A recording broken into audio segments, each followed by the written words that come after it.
Hi, this is the presentation for this week. So my name is Zach Guo. I'll do the recording part. In my group has Jeremy Cunningham as well.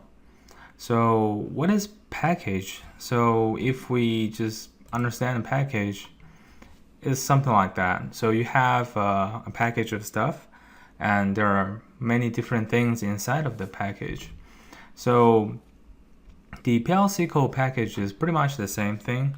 So you declare a package, and then you have data type kind of stuff, and also you have procedures or functions, and many of them. And also you have a package action, and then just close it, and that's it. That's a package. So basically, a package is just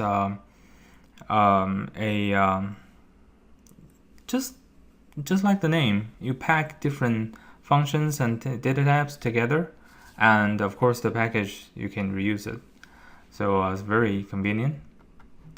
And I think most people have the Java package experience, Java experience. So Java package is pretty straightforward. At the beginning of the class file, you define a package, and as long as different class files, they have the same package name, they can call each other or reference each other. So that's from Java. And for PL/SQL, because it's not really a file, not like a class file, but you can still declare different things. So in this example, I declare a record type, and it's just called student, and it has a name and age, and I put two function stubs in there, and one is called add to good student list, and the other is add to bad student list, and they will just take that student type and return a number. I think maybe it would just return the student ID or the index or anything. That's just an example. So if by any chance anything want to reference the content of a package, it will just use a dot notation, which is package dot procedure or dot function or dot something else. So that's a very simple example of a PL/SQL package. So the package has something is called a for referencing. So again, an example from a different language. In this case is Objective-C. So Objective-C has header files, and many C language has the header files.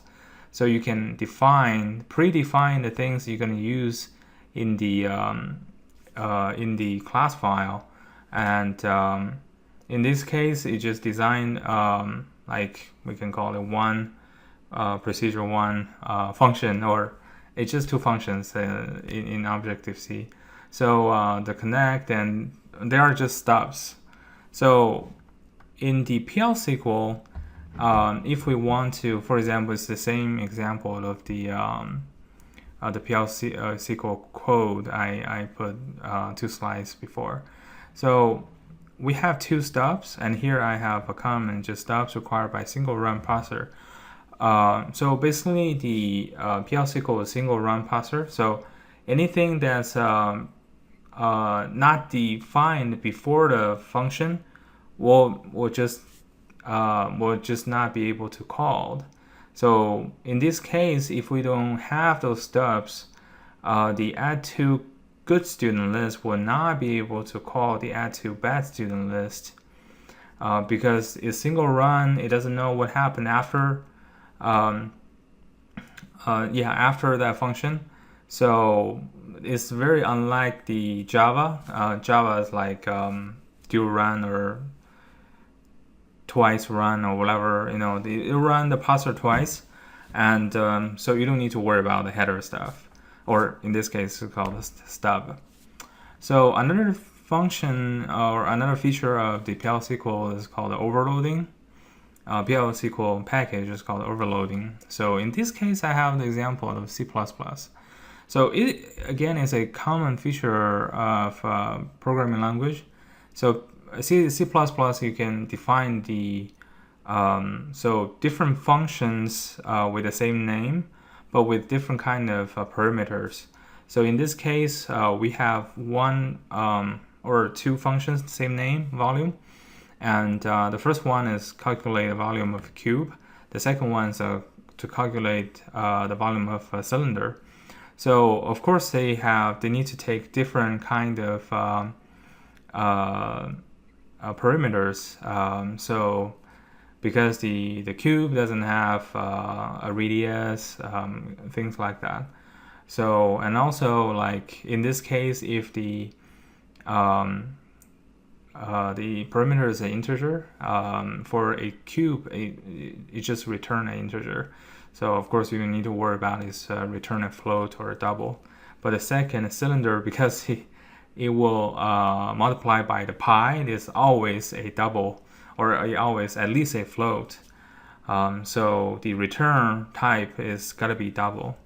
So same thing with PL SQL. So we can define different functions with the same name, and when the user call the functions with different type of data, it will automatically call into the different functions.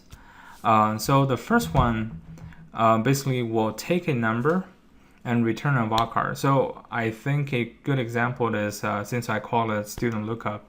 So if the user actually call this function with a student ID, we can return the name. And if the user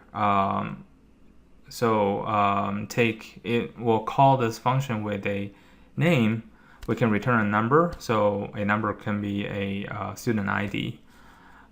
So just very simple examples and some examples of the feature of the PL SQL.